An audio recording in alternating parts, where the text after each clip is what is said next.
केंद्रीय बजट 2026-27 एक विस्तृत विश्लेषण करते हैं। वित्त मंत्री जो हैं सीतारमण द्वारा 1 फरवरी 2026 को संसद में पेश किया गया। क्या पेश किया? केंद्रीय बजट 2026-27 आगामी आर्थिक वर्ष 1 अप्रैल 2026 से 31 मार्च 2027 के लिए भारत की आर्थिक दिशा निर्धारित करता है। यह विश्लेषण बजट की मूल रणनीति, राजकोषीय लक्ष्यों, प्रमुख आवंटनों और उनके निहितार्थों पर प्रकाश डालता है। तो हम लोग स्टार्ट करते हैं। बजट की मूलभूत रणनीति और दृष्टि 3 कर्तव्य हैं। पहला कर्तव्य है सतत आर्थिक विकास।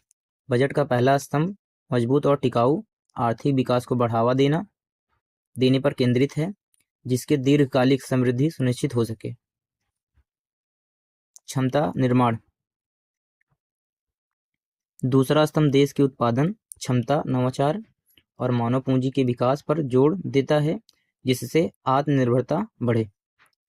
तीसरा है सबका साथ सबका विकास। तीसरा स्तंभ समावेशी विकास की नीति को दर्शाता है, जिसका उद्देश्य समाज के सभी वर्गों को आर्थिक प्रगति में शामिल करना है।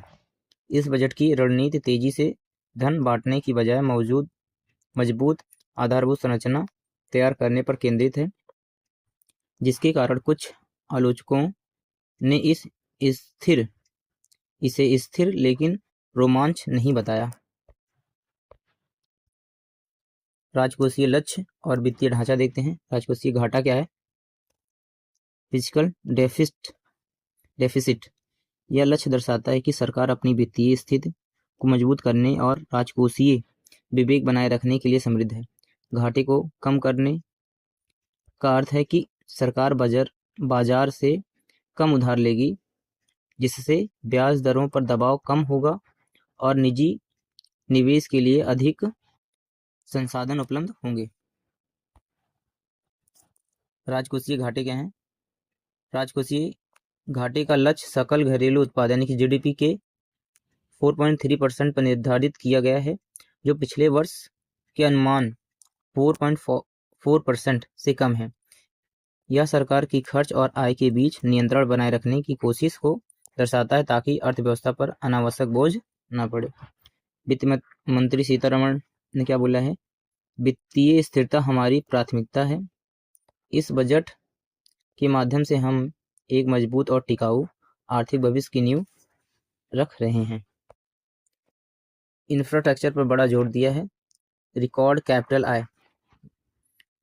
बजट में 12.2 लाख करोड़ के रिकॉर्ड कैपिटल व्यय कैपेक्स का प्रस्ताव किया गया है, जो पिछले वर्ष से भी अधिक है। यह आवंटन देश की आधारभूत संरचना को मजबूत करने और आर्थिक गतिविधियों को बढ़ावा देने के लिए एक महत्वपूर्ण कदम है। पहला है high speed rail network. Delhi Varanasi, Mumbai Pune, Hyderabad Bengaluru जैसे प्रमुख शहरों के बीच 7 नई हाई स्पीड रेल कॉरिडोर का विकास किया जाएगा, जिससे यात्रा को कम का समय बचेगा और क्षेत्रीय अर्थव्यवस्था को बढ़ावा मिलेगा। टीयर 2, टीयर 3 शहरों के विकास। छोटे शहरों में बड़े इंफ्रास्ट्रक्चर प्रोजेक्ट को बढ़ावा दिया जाएगा, जिससे क्षेत्रीय असंतुलन कम होगा और इस क्षेत्रों में रोजगार के अवसर पैदा होंगे। फ्रेट कॉरिडोर और जलमार्ग। माल ढुलाई गलियारों का विस्तार और जलमार्गों का विकास किया जाएगा, जिससे लॉजिस्टिक की लागत कम होगी और व्यापार की गति मिलेगी। उद्योग, टेक्नोलॉजी और निर्माण। भारत को वैश्विक हब बनाना है, ये भी उद्देश्य दिया गया है। पहला बायोफॉर्म शक्ति योजना का निर्माण किया गया है। बायोफॉर्म शक्ति योजना अगले 5 वर्ष में फार्मास्यूटिकल मैन्युफैक्चरिंग हब बनाने के लिए 10,000 करोड़ का निवेश किया जाएगा। इसका उद्देश्य कैंसर, मधुमेह जैसी बीमारियों के लिए सस्ती दवाएं का उत्पादन करना और विदेशी निर्भरता को कम करना है। ISM 2.0 सेमीकंडक्टर और इलेक्ट्रॉनिक्स। सेमीकंडक्टर मिशन 2.0 का विस्तार किया गया है, जिससे घरेलू के टेक उत्पादन और सप्लाई चेन में मजबूती आएगी। यह कदम भारत को इलेक्ट्रॉनिक्स विनिर्माण के क्षेत्र में एक प्रमुख खिलाड़ी बनाने में मदद देगा। इस पहल का उद्देश्य भारत को उच्च तकनीकी निर्माण अनुसंधान वैश्विक केंद्र बनाना है, जिससे नवाचार और रोजगार सृजन को बढ़ावा मिलेगा। टैक्स और कर सुधार, सरलीकरण और राहत दिए हैं कुछ। आयकर सुधार, नई इनकम टैक्स एक्ट 2025 लागू किया गया है। 1 अप्रैल 2026 से नई आयकर अधिनियम 2025 लागू होगी। इसका लक्ष्य कर रिटर्न फाइलिंग और नियमों को सरल बनाना, जिससे करदाताओं के लिए प्रक्रिया आसान हो सके। टीसीएस की दरों में कटौती, विदेश में यात्रा, शिक्षा और चिकित्सा उद्देश्य पर tax collection act source TCS दर को 5 से 20% से घटाकर 2% किया गया है। यह कदम युवा और विद्यार्थी वर्ग के वित्तीय बोझ कम करेगा। ये कर सुधार लागू समय में लोगों के कुछ लाभ प्रदान करेंगे।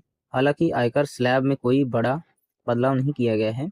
सरकार का ध्यान कर प्रणाली को आर्थिक कुशलता और पारदर्शिता बनाने पर है। सामाजिक एवं विकास संबंधित प्रावधान क्या है? पहला है स्वास्थ्य संबंधी प्रावधान। स्वास्थ्य मंत्रालय को 1,05,530 करोड़ का बजट आवंटित किया गया है, जो लगभग 9% की बढ़ोतरी दर्शाता है। यह स्वास्थ्य सेवाओं को बेहतर बनाने और सामाजिक स्वास्थ्य के बुनियादी ढांचे को मजबूत करने पर केंद्रित है। स्कूलों में कंटेंट क्रिएटर लैब्स, 15,000 स्कूलों में कंटेंट क्रिएटर लैब्स की स्थापना का प्रस्ताव है, जिससे छात्रों को नए कौशल सीखने और रोजगार के नए रास्ते तलाशने में मदद मिलेगी। वस्त्र और एमएसएमई, वस्त्र उद्योग के आधुनिक मशीनरी और कौशल विकास पहलों के लिए प्रावधान किए गए हैं, जिससे इस क्षेत्र में प्रतिस्पर्धात्मक बढ़ेगी और रोजगार सृजित होंगे। अगला है रक्षा और सुरक्षा। राष्ट्र की सुरक्षा को प्राथमिकता दी गई है। रक्षा बजट में वृद्धि, रक्षा मंत्रालय को 7.85 लाख करोड़ रिकॉर्ड आवंटन किया गया है। यह वृद्धि भारतीय सेना के आधुनिकीकरण, नई प्रौद्योगिकी के अधिग्रहण और रक्षा उत्पादन में आत्मनिर्भरता पर बड़ा जोर देती है। सेना के आधुनिकीकरण के लिए फंड, नवीनतम हथियारों और प्रणालियों की खरीद, घरेलू रक्षा निर्माण को बढ़ावा, सीमा सुरक्षा और बुनियादी ढांचे का विकास। यह बजट देश की सुरक्षा क्षमताओं को मजबूत करने और किसी भी बाहरी खतरे का सामना करने के लिए भारत की तैयारी को दर्शाता है। आलोचना और संक्षेप विश्लेषण, संतुलन की कोशिश।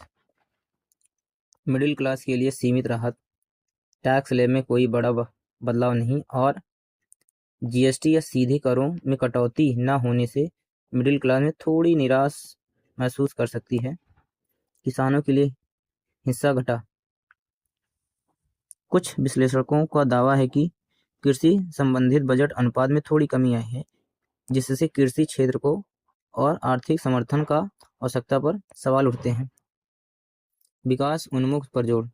बजट बड़े पैमाने पर विकास उन्मुख योजना पर केंद्रित है, जिसका उद्देश्य रोजगार सृजन कर ढांचों में बड़े तनाव से बचना है। निष्कर्ष क्या निकलते हैं? जमीन तैयार करना वाला बजट। केंद्रीय बजट 26-27 एक जोखिम रहित, संतुलित और दीर्घकालीन रणनीति पर केंद्रित है। यह बजट बड़े सामाजिक बदलाव की बजाय बुनियादी ढांचे, आर्थिक नीतियों और निवेश उन्मुख सुधारों को प्राथमिकता देता है।